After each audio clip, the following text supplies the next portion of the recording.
आप आजकल देखेंगे तो आधे से ज़्यादा हिंदुओं को ये पता ही नहीं होता है कि सनातन धर्म में जो वर्ण व्यवस्था होती है, ब्राह्मण, क्षत्रिय, वैश्य, शूद्र, ये 4 वर्ण जो बनाए गए हैं, इनका निर्धारण जन्म के आधार पर होता है या फिर कर्म के आधार पर। क्योंकि बहुत सारे लोग इस बात पे अपनी अलग-अलग राय रखते हैं। कुछ लोग कहते हैं जन्म आधारित होता है, कुछ लोग कहते हैं नहीं ये कर्म आधारित होता है। तो यहाँ पे कन्फ्यूजन की स्थिति रहती है। तो आज की इस वीडियो में मैं आपको इस बारे में डिटेल में बताने वाला हूँ।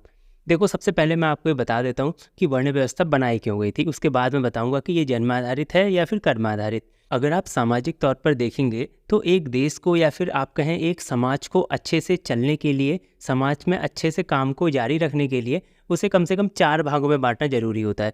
जैसे कि कुछ लोग ऐसे होने चाहिए समाज में जो पूरे समाज को शिक्षित करें, नॉलेज दें, और कुछ लोग ऐसे होने चाहिए जो देश की रक्षा करें, उस समाज की रक्षा करें, और कुछ लोग ऐसे भी होने चाहिए जो बिज़नेस करें, व्यापार करें, जिससे पूरे देश की इकोनॉमी चले, और कुछ लोग ऐसे भी होने चाहिए जो सेवा करें या फिर नौकरी करें। जैसे मान लीजिए आपने कोई बिज़नेस स्टार्ट किया है, कोई काम धंधा शुरू किया है, तो बिना उसमें कर्मचारी रखे या बिना किसी को नौकरी दिए आप अपना बिज़नेस नहीं चला सकते।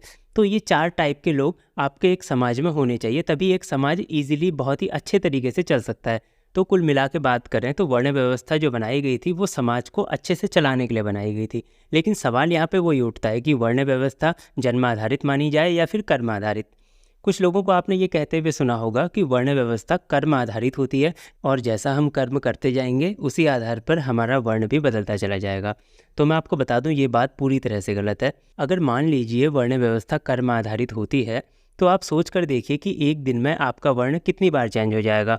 मान लीजिए सुबह आपका वर्ण ब्राह्मण है, दिन में हो सकता है आपका वर्ण क्षत्रिय हो जाए, फिर शूद्र हो जाए, फिर दोबारा से ब्राह्मण हो जाए और उसके बाद फिर से वैश्य हो जाए। तो पूरे दिन भर में आपका वर्ण न जाने कितनी बार बदल जाएगा। इसलिए अगर आप कर्माधारित वर्ण व्यवस्था को सही मानते हैं तो आप ये चीज़ कभी डिसाइड नहीं कर पाएंगे कि किसी व्यक्ति का धर्म क्या है, किसी व्यक्ति के कर्तव्य क्या हैं। ये आप कभी भी डिफाइन नहीं कर पाओगे, कभी इन चीज़ों का आप निर्णय नहीं ले पाओगे। जैसे मैं आपको एक उदाहरण देके समझाता हूँ जिससे आपके अच्छे से समझ में आ जाए।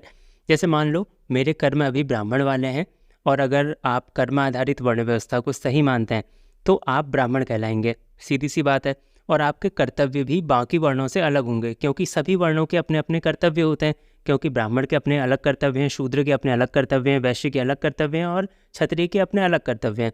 और आपके कर्म अभी ब्राह्मण वाले हैं तो आप ब्राह्मण कहलाएंगे और आपके कर्तव्य भी सभी वर्णों से अलग होंगे, आपके अपने अलग कर्तव्य होंगे।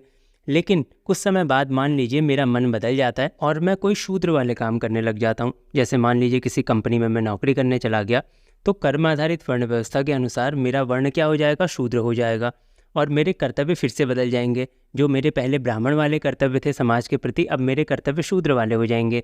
इसलिए कर्म आधारित वर्ण व्यवस्था को अगर आप सही मानते हैं तो आपका वर्ण तो बदल ही रहा है, लेकिन इसके साथ साथ आपके कर्तव्य भी बदलते जा रहे हैं।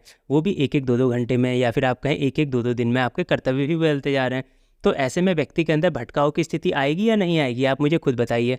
और आप बहुत ही बेसिक सा लॉजिक लगा के देखिए यहाँ पे कि जिस व्यक्ति के कर्तव्य ही डिसाइड नहीं है, जिस व्यक्ति के कर्तव्य हर दो दो तीन तीन घंटे में बदलते जा रहे हैं, क्या वो आदमी कभी अपनी ज़िंदगी में सफल हो सकता है क्या? और एक और बहुत बेसिक सा लॉजिक आप लगा के देखिए कि अगर दो दो मिनट में या दो दो घंटे में आपका वर्ण चेंज हो रहा है, अगर सच में ऐसा है तो वर्ण व्यवस्था बनाने की ज़रूरत ही क्या थी? आप सोच के देखिए। क्योंकि वर्ण व्यवस्था तो बनाई इसलिए गई थी ना कि समाज में बैलेंस बना रहे, यानी कि सभी लोग आराम से अपना जीवन यापन कर सकें, इसलिए तो बनाई गई थी वर्ण व्यवस्था।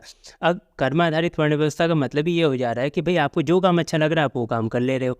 जैसे आपने आजकल देखा होगा सभी के सभी लोग, यानी कि ब्राह्मण, क्षत्रिय जितने भी हैं, सभी के सभी शूद्र वाले काम करने लग गए हैं। जैसे आपने देखा सभी के सभी नौकरी के पीछे भाग रहे हैं। ब्राह्मण वाला कर्म आजकल खत्म हो गया, क्षत्रिय वाला भी कर्म खत्म हो गया, सभी के सभी वैश्य में हैं या फिर शूद्र में हैं। और आप देख ही रहे होंगे इसका दुष्परिणाम क्या हो रहा है। सभी लोगों को नौकरी की पड़ी है लेकिन नौकरी मिल ही नहीं रही है किसी को, क्योंकि समाज का बैलेंस यहाँ पे बिगड़ गया है। लेकिन आजकल आप देख रहे होंगे लोगों के मन के विचार थोड़ा बदल रहे हैं।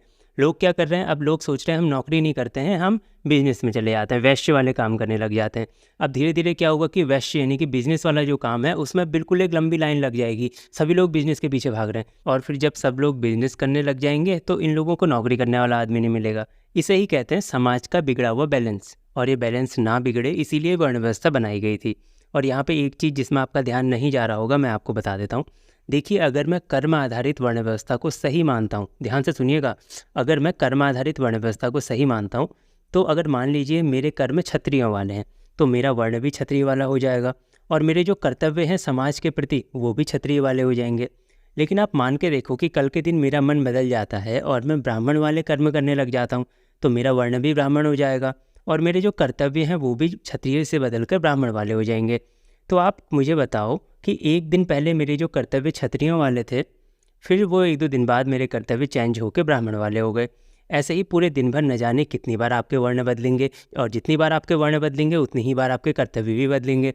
अब आप मुझे बताओ कि क्या ऐसा करना सही है? अपने कर्तव्यों को बार बार बदलना क्या सही है?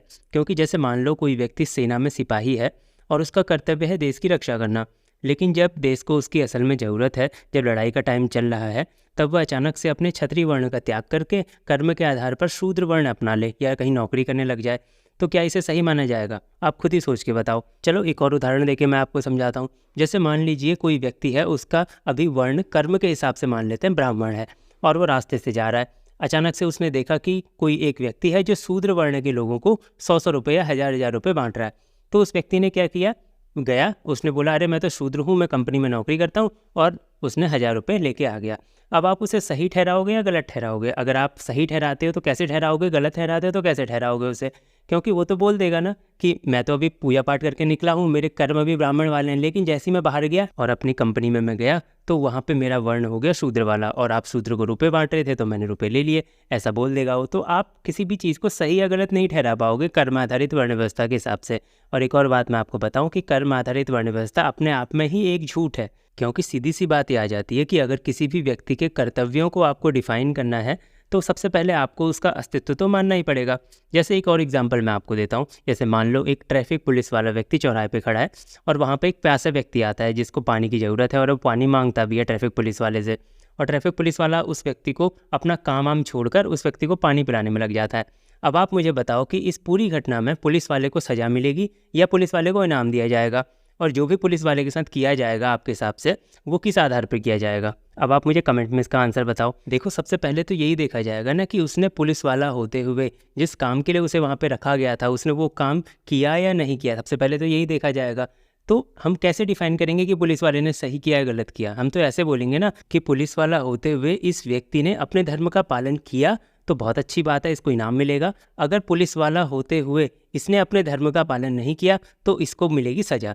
ऐसे ही वर्ण व्यवस्था में भी होता है कि ब्राह्मण होते हुए इसने ब्राह्मण धर्म का पालन किया तो बहुत अच्छी बात है। ब्राह्मण धर्म का पालन अगर इसने नहीं किया, ब्राह्मण होते हुए इसने ब्राह्मण धर्म का पालन नहीं किया, तो गलत बात है, इसकी सज़ा मिलेगी इसे। ऐसे ही सभी वर्णों का भी होता है। तो सबसे पहले हमें ये डिफ़ाइन करना पड़ेगा कि ये ब्राह्मण है, उसके बाद ही उसके कर्तव्य डिफ़ाइन होंगे और वो उन कर्तव्यों में चलेगा। और जो मैंने आपसे अभी सवाल पूछा था कि ट्रैफिक पुलिस वाले को सज़ा मिलेगी या नहीं मिलेगी, इसका जवाब भी आपको मिल गया होगा कि भाई सीधी सी बात है, ट्रैफिक पुलिस वाले का काम है वहाँ पे ट्रैफिक जमा ना हो, और वो पानी पिलाने में बिजी हो गया किसी प्यासे आदमी को, तो पुलिस वाला होते हुए क्या उसने अपने धर्म का पालन किया? धर्म का पालन का मतलब है कि जिस काम के लिए उसे वहाँ पे रखा गया था, क्या उसने वो काम पूरा किया? नहीं किया, तो उसे क्या मिलेगी? सज़ा मिलेगी। चाहे उसने प्यासे को पानी क्यों ना पिलाया हो, लेकिन उसका धर्म उस समय क्या है, जब वो पुलिस वाला है तो उसका धर्म क्या है? उसका धर्म यही तो है कि भाई वो ट्रैफिक में जो भी चीज़ें हैं उन्हें देखे, वहाँ भीड़ भाड़ इकट्ठा ना होने दे, लेकिन उसने अपने धर्म का पालन नहीं किया तो उसे मिलेगी सज़ा। सीधा सा कॉन्सेप्ट है। अब आप इसी चीज़ को उल्टा करके देख लो। देखो मैं कोई पुलिस वाला तो हूँ नहीं, मैं गया लेकिन चौराहे पे मैंने देखा वहाँ पे कोई कुछ नहीं खड़ा हुआ है, लेकिन चौराहे में भीड़ भाड़ ज़्यादा लगी है, तो जैसा ट्रैफिक पुलिस वाले करते हैं वैसा ही मैंने करना शुरू कर दिया। लेकिन ध्यान रखना मैं पुलिस वाला नहीं हूँ, लेकिन मेरे कर्म जो है पुलिस वाले जैसे ही हो गए। मैंने पुलिस वाले जैसे करते हैं वैसे ही मैंने काम करना शुरू कर दिया और चौराहे से मैंने भीड़ जो है हटा दी। तो मेरे कर्म तो पुलिस वाले की तरह ही हो गए। लेकिन क्या आप मुझे पुलिस वाला मानोगे? क्या आप मुझे कहोगे कि अरे ये तो पुलिस वाला करके? आप नहीं कहोगे। सीधी सी बात है, कर्मों के हिसाब से जो पोजीशन है वो डिफाइन नहीं होती, कि कहीं पे भी नहीं होती, ठीक है। लेकिन अगर आपने पुलिस वाला होते हुए अपने कर्म अच्छे से नहीं किए तो आपको सज़ा मिल जाएगी, ये भी ध्यान रखना। सबसे पहले हमें डिफाइन करना पड़ता है पोजीशन, देन उसके बाद उसके कर्म डिफाइन होते हैं। नहीं तो आदमी का जो मन है वो करेगा, आदमी को बंदिश नहीं रहेगी किसी चीज़ की, और बैलेंस तो वैसे ही बिगड़ जाएगा समाज का। मैंने समझा दिया आपको। तो कुल मिलाकर कर्म आधारित वर्ण व्यवस्था एक झूठ है, मिथ्या है। और आपने देखा भी होगा कि जो कर्म आधारित वर्ण व्यवस्था का समर्थन करते हैं वो लोग एक श्लोक भी बोलते हैं। वो लोग कहते हैं कि जन्मना जायते शूद्र संस्कारात् द्विज उच्यते, ऐसे करके एक श्लोक है, उसको ये लोग बताते हैं। लेकिन उस श्लोक का मतलब कुछ और ही है, ये लोग इस श्लोक का कुछ अलग ही मतलब निकाल देते हैं। खैर उस श्लोक के बारे में मैं आपको अपनी अगली वीडियो में बताऊँगा, क्योंकि ये वीडियो बहुत लंबा हो जाएगा। तो अगर आपके कोई डाउट है, ये जो मैंने पूरा बताया, आपको कुछ पूछना है इसमें, तो आप मेरे से पूछ सकते हैं। अगर आप सहमत हैं मेरी इन बातों से तो आप नीचे कमेंट में लिखिए कि हाँ मैं सहमत हूँ। अगर आप सहमत नहीं हैं तो आप बताइए किन किन बातों में आप सहमत नहीं हैं, आप अपना अगर कोई लॉजिक देना चाहते हैं, आप बताना चाहते हैं कि इस तरीके से भी तो हो सकता है, इस तरीके से बात कीजिए, तो आप ये भी कमेंट बॉक्स में मुझे बता सकते हैं। मैं अगली वीडियो में आपके उन सारे सवालों के जवाब देने की पूरी कोशिश करूँगा। चलिए मिलते हैं अब अगली वीडियो में।